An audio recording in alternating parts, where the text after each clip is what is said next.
La situación de la cuarentena y cómo se lo va tomando de manera individual. Sí. El encierro, aquellos que no han salido. Hay que tener en cuenta aquellos que no han salido. Que hace 50 días que no salen de su casa. Fundamentalmente, claro. bueno, los niños, los jóvenes, que no están exceptuados. No lo están para hacer en el trabajo, para hacer las compras.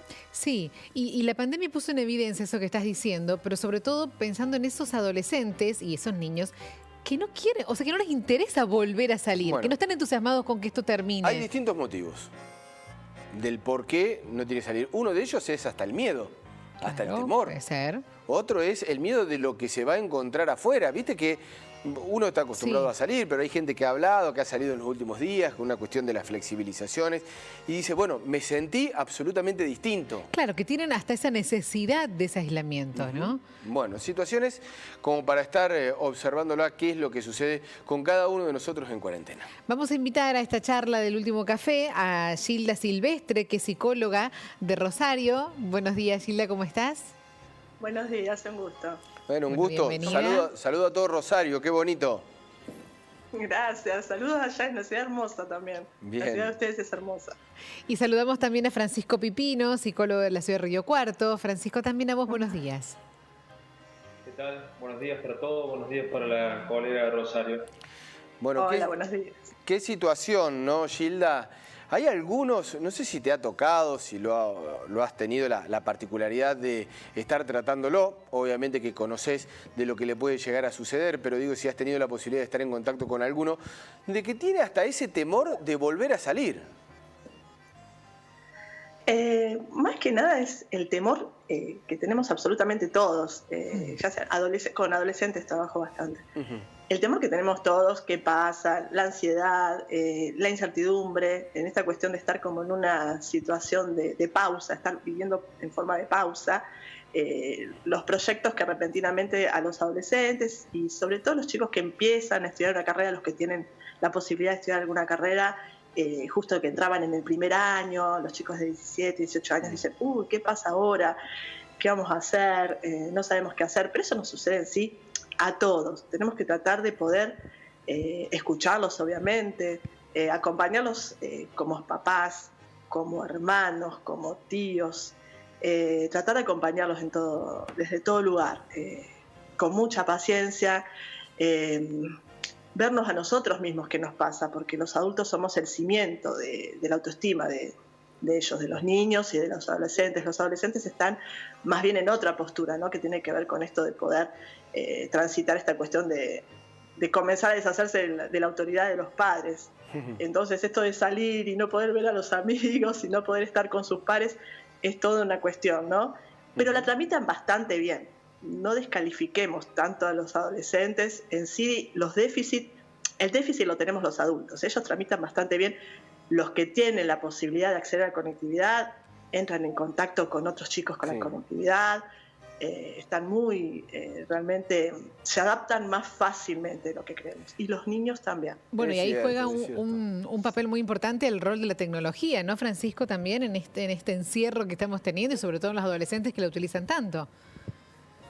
Sí, la cuestión de la tecnología, como hemos hablado también en muchas oportunidades, es un nexo que nos sirve, que nos une.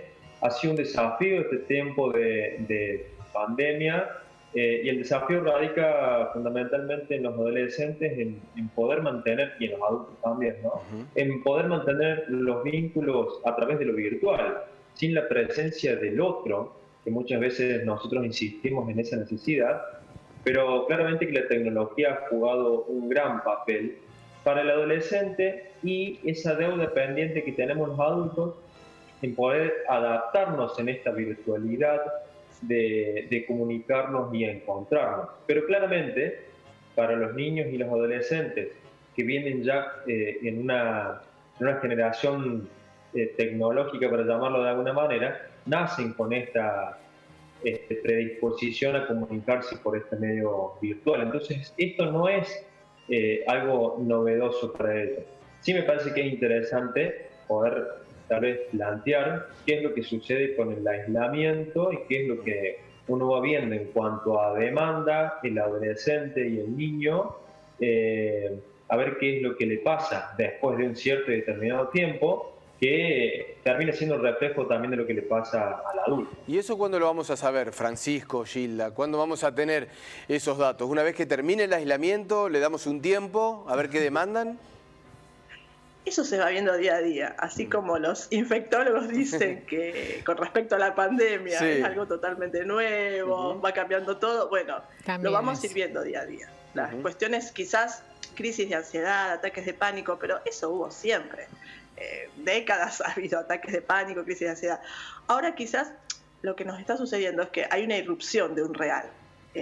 Y entonces es como que los cimientos en lo simbólico, el ser humano como especie narcisísticamente se encuentra herido y tambaleando en todo sentido, ¿no? Con esta irrupción de esto que tiene que ver con el COVID, este virus, a nivel mundial estamos realmente afectados. El hombre como especie se ve como frente a un tsunami mundial como un acontecimiento de algo traumático. Y vamos a ir viendo cada uno de qué manera nos podemos ir sosteniendo, más allá de las cuestiones económicas en todo el planeta, ¿no? Por supuesto. Pero cómo nos vamos sosteniendo. Tenemos que tratar de estar fuertes los adultos, por lo menos, ¿no? Es fundamental porque los niños nos miran. Los niños nos miran y somos el cimiento de la autoestima de ellos. Los vamos a ir... tenemos que aprender también de ellos en ese sentido, ¿no? En lo posible poder bajar algún cambio si podemos dentro de las posibilidades de cada familia, de cada situación. Es todo entendible, ¿no?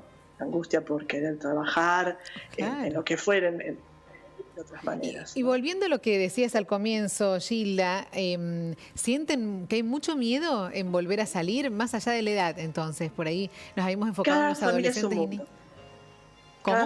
También tiene que ver... bueno, yo en este momento estoy pasando la cuarentena en una casa, que hay campo, jardín, pero hay chicos que están en edificios de departamentos, hay que ver si tienen aunque sea un metro cuadrado de balcón, hay chicos que no tienen ni el techo, es un contexto muy distinto. Es muy distinto, cada caso es una particularidad. Bueno, tratemos de no perder de vista que estamos todos en esto, es una cuestión del mundo, ¿no? En ese sentido. Y al menos desde ese lugar sintámonos acompañados, ¿no? Es un cambio... Perdón. No, está muy bien, termina Gilda allí. No, estaba tratando de redondear en ese sentido, ¿no? Es un cambio a nivel mundial y en ese sentido tratemos de poder estar acompañados desde ese lugar. Porque nosotros estamos hablando de los que tienen por ahí ese temor, de los que le va a costar un pasito al salir, Francisco. Pero hemos visto imágenes en nuestro país, lo que ha sido algún desborde incluso en algunos lugares, pero también en el mundo, España, en Barcelona cuando se liberó, de multitudes en la calle. Eso que es una necesidad de salir como un animal encerrado. Como cuando les abrí la jaula, un animal. Claro, porque hay gente que no sé si tenía esa, pero que salió, que fue a caminar, que caminaron juntos, que recorrieron. Sí, cuando hay una erupción... Perdón, Sí, Francisco. Sí, Francisco, te escuchamos. Pasa por una cuestión básicamente de los límites, ¿no? Es cuando nosotros entendemos entre el límite de libertad y cuando nos empieza a suceder esto de que entendimos, porque quisimos entender de que se podía tener una salida recreativa, y este fin de semana que pasó, particularmente en Argentina, pasó de que había gente, sin ir más lejos, en nuestra ciudad y en las ciudades cercanas del Gran Río Cuarto, había gente por todos lados. Teníamos un centro lleno de gente, las calles llenas de vehículos circulando, gente andando en bicicleta. Entonces es una cuestión que nos ha sucedido, que nosotros trabajamos siempre, esto del límite, la transgresión del límite, y tal vez esta necesidad que existe del salir para satisfacer esto que nos está ocurriendo, es decir, necesito tomar aire, como si tomar aire significara, o pasear, por ejemplo, significara trasladarme por grandes distancias. Creo que en la reglamentación, en lo que nos han dicho de lo que estaba permitido, ha sido muy claro, pero también en esto de los 500 metros, de respetar los radios y cómo íbamos teniendo esa esa mayor capacidad de libertad, si se quiere, que es un concepto interesante para analizarlo, pero digo, a ver, fuimos transgrediendo todos esos límites que se fueron poniendo. Si tenemos que salir con un barbijo, porque es cuidarnos entre todos, puedo asegurar que mucha gente, porque lo veo, mucha gente circula sin ese barbijo. Entonces pasa por una necesidad clara de esa transgresión del límite más allá de la necesidad de esparcimiento. Hay dos cosas muy diferentes ahí.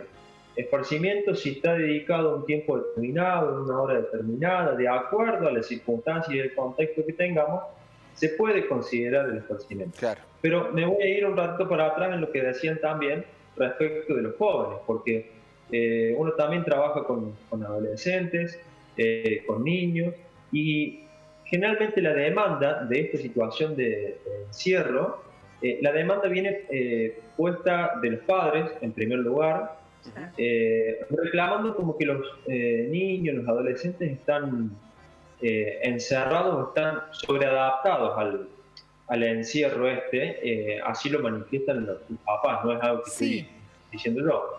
Entonces, en esta situación, uno tiene que entender, el adolescente, dependiendo de la etapa en la que se encuentre, y probablemente es normal que tiende a aislarse, ¿bien? Porque es una de las etapas que tiene que transcurrir en su proceso de adolescencia, o también el niño tiene que en un momento determinado aislarse. Entonces estamos hablando de cuáles son los mecanismos, que es lo que se pone en juego, cuáles son esos mecanismos de adaptación a dos puntos. Primero, al proceso que cada persona individualmente está transitando, ya sea el papá preocupado o la mamá preocupada por la cuestión laboral, de cómo salir a trabajar y volver a la casa, tal vez preocupada que puede traer el COVID a la casa. Y por otro lado, el proceso que tiene cada uno de los integrantes de esa familia. Entonces me parece que es algo mucho más complejo y una mirada global que tenemos que hacer de las situaciones en general. Uno trata de llevarle la tranquilidad a los papás para sentarse y escuchar de cuáles son las características del caso, entender las situaciones, y también hay algo muy importante que es tratar de no hacer una patología, una enfermedad de cada conducta que vamos teniendo nosotros en esta situación particular. Claro. Bueno, voy a compartir unos mensajes, los vamos a hacer por separado porque son casos diferentes. Mi hijo ahora no quiere salir a la calle porque tiene miedo al bichito. ¿Qué puedo hacer? Ya van 2 días que no quiere que vayamos al almacén, dice Marina, que tiene un hijo pequeño. ¿Qué le aconsejamos? Gilda. Si no quiere salir, que no salga a la calle. Se le va a pasar. Presionarlo ni nada, como algo traumático. Pero ya tienen el tsunami mundial y ahora en la familia como obligarlo, ponerle caras, jugar. Hay que ver la edad del niño. Una cosa puede ser un niño de 2 añitos y una cosa puede ser un nene de 8 o de 10. Hay que ver la edad específica del niño. Pero no nos preocupamos tanto, lo dejamos, que lo madure. No. Hablar, jugar desde lo lúdico, jugar con títeres o inventar títeres, lo que fuere, ¿no? Jugar con esa situación, reírse del bichito, como sea, hacer títeres del bichito, lo que fuere. No desde una negación maníaca, obviamente que comenzar... las cuestiones del riesgo lo vas a ver, pero hay que ver, es importante saber también la edad del niño, la situación, cómo está esa mamá. Si la mamá se angustia mucho, el nene se va a angustiar mucho. Lo importante es en sí cómo estamos como adultos, ¿no? ¿Cómo sostenemos los adultos? ¿Qué mirada le colocamos a esta situación a los niños en ese sentido? Tratemos de poder patearla en ese sentido como adultos, ¿no? ¿Qué nos pasa a nosotros como adultos? Pero tampoco, que no se angustie. Y en ese transitar, Gilda, se me venía a la mente, porque hemos recibido algunos mensajes, la pieza del adolescente. Bueno, de eso, mira, justo quería hablar, porque Marta dice, soy mamá de 2 adolescentes, ninguno siente la necesidad de salir. Ellos felices con los videojuegos. Tengo miedo de que se transforme en un hábito permanente luego de la pandemia, nos dice Marta. Sí, y yo le agrego la pieza, ¿no? Esa pieza encerrada del adolescente que no salen de allí. Bueno, pero a ver, ¿esto era con COVID o sin COVID? En la adolescencia es muy común que pase esto, es muy común. como decía Freud, a veces un habano es un habano. Olvidémonos en esta cuestión del COVID, a veces cuando es la cuestión de la adolescencia, o tiene que ver con la rebelión del adolescente, o esta cuestión, eso sí se ve mucho, que el adolescente está con la computadora, con los jueguitos, con que fuera, pero a veces están conversando entre ellos, porque a veces están conectados entre ellos, en ese sentido. No es... No hacerlo tampoco, no llevarlo tampoco tanto a los extremos. Insisto con esto, hay que ver el caso a caso, familia a familia, cómo venía llevando esta situación. La adolescencia también es un momento de rebelión. Si la mamá más le dice salir de la habitación o hacer tus camas, menos la va a hacer. Sí. Una rebeldía. Cada uno tiene su tiempo. Una rebeldía permanente. Como hablaba Francisco por ahí también, ¿no? El tema de los límites. Exactamente. Sí. Y como decía Francisco, y tiene que ver con la salud mental también. Es un proceso, no hay que patologizar absolutamente todo. La adolescencia tiene que ver con transitar de esto, de deshacerse de la autoridad un poco de los padres, ¿no?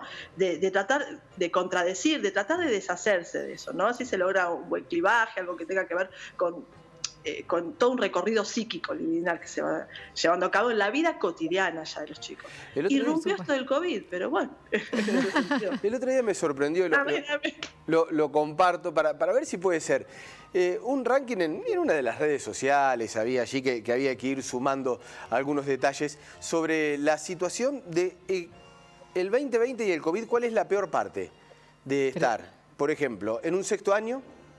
En un cumpleaños de 15, en pasar a primero, es decir, y hacían un ranking allí de cuál es el peor momento que te toca atravesar para un 2020. Está bueno. Es decir, eso lo hacían entre los adolescentes. Es decir, iba ganando, les digo como resultado, no sé si comparten, el de sexto año. Y me parece que el de sexto año secundario, como diciendo, vos podés creer que me tocó el sexto año en pleno COVID, porque toda la ilusión que tienen, ¿no? Los adolescentes detrás y las perspectivas y los proyectos, a eso voy.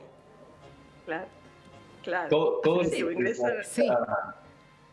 todo lo que se deposita también tiene que ver con el sexto año, en función de poner, transitar y de estar. Ahora, hay algo interesante que también me gusta plantear, sobre todo para los papás. Mira, ¿no?